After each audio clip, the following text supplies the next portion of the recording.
You guys are headed to Tasmania for Dark Mofo. What drew you to say yes to such a uniquely atmospheric and provocative festival? I think that's exactly what drew us to it, was that it was a pretty interesting sport. Fly 20 to 30 hours around the globe to play one show. Are you excited for that flight? No. Yeah, I don't blame you. And you guys have been to Australia before. Do you have any standout memories or favourite cities from past tours? I just want to say that I've been to Australia many times. I've never been to Tasmania with the whole hearts, but I'm very excited. Yeah. Yeah, awesome. I've never been to Tasmania either, but it looks beautiful and very cold. I went to Tasmania once in 2012. Yeah. Show, and the entire audience had been dosed with a heavy concentrative LSD before the show, so that was a pretty weird experience. Are you kidding?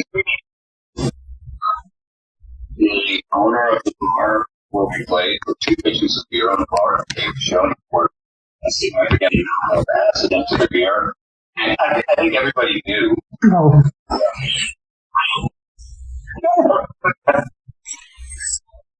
That's insane. Jeez. Well, I hope that doesn't happen this time. It was fun. It was weird. Yeah, true. And will your set at Dark Mofo feature anything unique or tailored to the mood of the festival? It's hard to say because I'm not exactly. I mean, it's very likely that we'll play some songs that we've never played in Australia. Certainly songs we've never played in Tasmania, and probably some songs that we haven't played in 15 or 20 years. Oh, wicked! That's awesome. And I guess as well, you guys will be playing some of your newer stuff. Absolutely. Yeah, wicked. And you guys have evolved your sounds dramatically over the years. How do you decide when to push into new sonic territory versus refining your existing style? I like to think that all we do is push forward. Mm-hmm. And any refinements that we have on, older styles or things that we've done in the past, that's just sort of the nature of pushing forward. You have to build it on a foundation. But I think for the four of us, it's the most interesting thing about or one of the interesting things is that we've given ourselves not only the right and the capacity, but sort of the obligation to push. Yeah. So to keep building on what you guys have already done. Yeah, that's awesome. And your album artwork is iconic and deeply tied to each record's identity. How does your visual process intertwine with songwriting? Sometimes on certain records, and it's sort of gone hand in hand with songwriting. Mm-hmm. For instance, on a record like Stone was essentially finished. I think Stone was like mastered before the artwork. Yeah. But it's a little bit different each time. Yeah, definitely. And then, so does the album art come second, obviously, to the songs, or are you guys inspired by the album art? Typically, the artwork is a reflection of the music. Yeah. And lyrics. On occasion, I think on some of the older records, like Yellow and Green and Blue, for instance, I think there was a little bit more or two things going on at once. That's been the case more recently. Yeah. And expanding on that as well, you guys have named albums after colours. Was that a conscious conceptual path from the beginning? It was in the beginning, yeah. The initial idea was to create a series of records based on the typical artist color wheel, so red, orange, yellow, green, blue, violet. There you go. And since we've finished that, we sort of moved into the new era of titling. Yeah. And has touring and creating music for over 2 decades changed the way you view success or artistic fulfillment? Personally speaking, it's all I know, so I don't know how to answer that. Yeah, it probably has, but it's really just been my entire adult life. Yeah. Anyone else there have? It's just the fact that you can travel and play music and pay the rent doing that is really fortunate. I don't think any of us take that for granted, and we know the lost musicians in the world that are lucky enough to do that. So we're happy to do it. That's fine. And how do you guys personally keep your creative fire alive, whether musically, visually, or spiritually? Frustration. That's a good one. Anxiety. Yeah. Like if you can't work on something over a year on tour, for example, it sort of builds up an interest in something. Then you get home and okay, now work on this. I'm thinking about it. Yeah, definitely. And you guys have toured with some huge names. Do you have any stories you'd like to share being on tour with some of these other bands? No.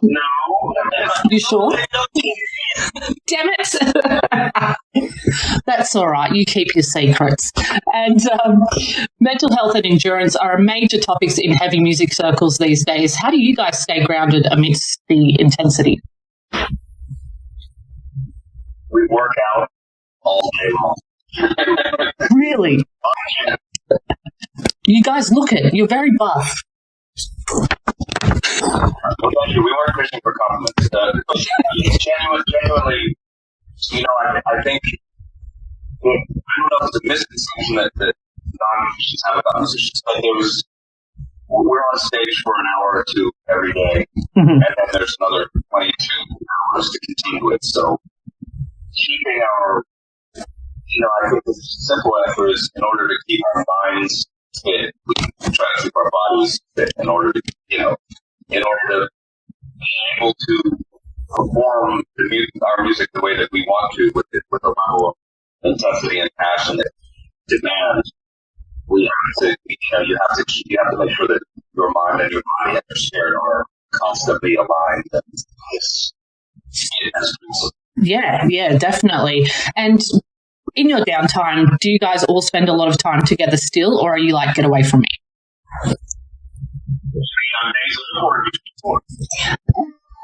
Maybe both. On tour, we still hang out with each other. Something fun, or just chill, or get a meal, or at least, Not on tour. Songwriter in the same city. Shows and stuff like that. We see each other. We rehearse fairly frequently, I would say. I don't feel like, lots of time go by. We're like, oh, wow, I haven't seen these guys. Yeah. We're not. But yeah. We love each other. So, yeah. There's no reason. We're not trying to break up. Seven in New York, and they live in Philly. I think there's an unspoken all right, don't call me for 2 weeks. Yeah, definitely. Okay, and I was we're like, hey man, you want to hang out? Yeah. I think it's healthy to have some time apart. We do, because when we're on tour, we spend 24 hours a day. Yeah. Together. All the time. Your live shows are emotionally intense and immersive. What do you hope people walk away with after seeing a Baroness set?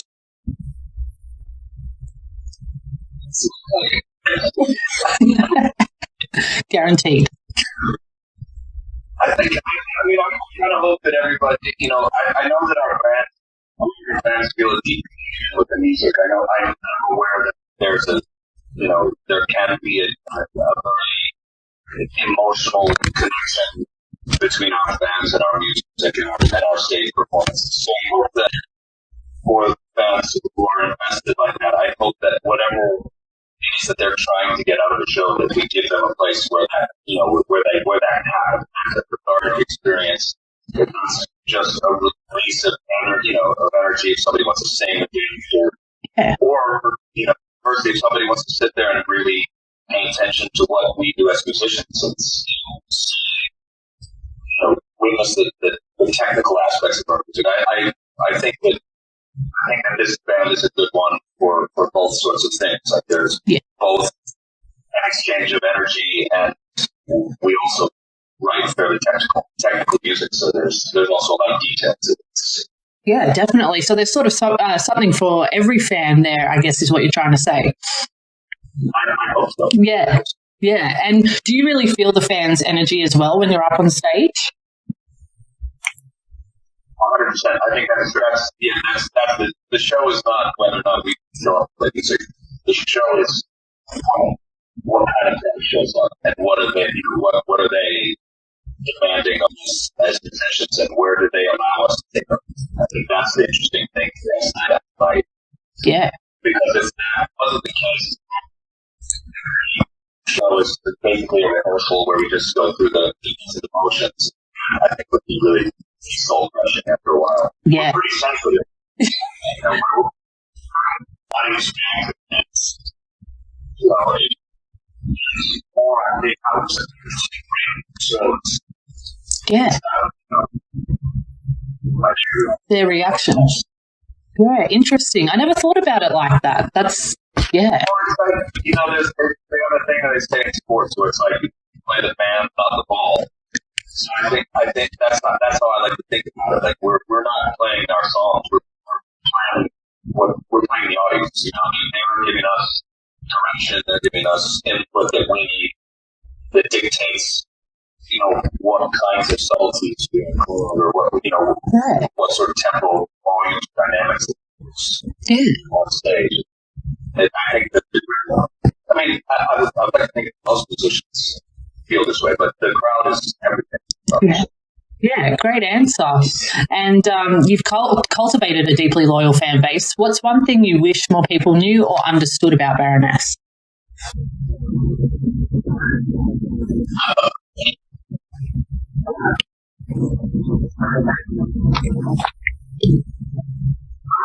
That's a good question. I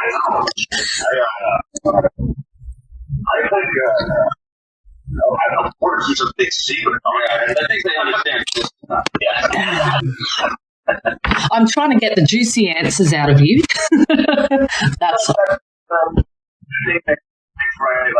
There's in the modern era of music, there can be this over explanation. There can be this sort of exposure that you get to the behind the scenes aspect of the band. I think sometimes runs counter to the artistic intent of the artists themselves. So, only chance that we, or really any musicians out there, find remain serious, I think it's kind of an important thing. It's not to say that we're, like closed off or anything like that, but music is something that it's not better when. What have you guys been listening to on the tour bus lately? Any guilty pleasure tracks or unexpected genres? Really? Okay, well, that's a surprise. There was also, we had breakfast today, and there was a jukebox. So at 11 a.m., our decided to play Love in an Elevator by Aerosmith for all the people that were just trying to get breakfast. Oh, beautiful. I remember what we were talking about before with bands, showing so much of the behind the scenes and all that. And I think you have a really good point, because one of my favorite bands ever, they've been doing a lot of behind the scenes touring camera vlog sort of thing. Whilst I love it, it is a bit like there's nothing left to explore there with them. It's like they've shown us everything. So I think that's a really good point you made about keeping some things, hidden. Yeah, it's going too far. It's not too far. Yeah. It's like a making of everything. Yeah. Yeah, definitely. I don't know. Yeah. And last question. You get to curate a dream festival lineup, 3 bands, alive or dead. Who's playing? Alive or dead? Yes. It should be 4 since there's 4 of us. Yes. Okay, 4. No, super lineup. Oh, super lineup. I would have Queen. That's my Nice. Original lineup, Pink Floyd, yes. Yeah. Sid Barrett. Really? Wicked. So we got Queen, we got Pink Floyd, 2 more. So for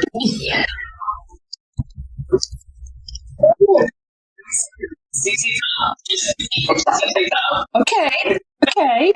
We're rocking with it, yeah. Like around 1979. Wicked.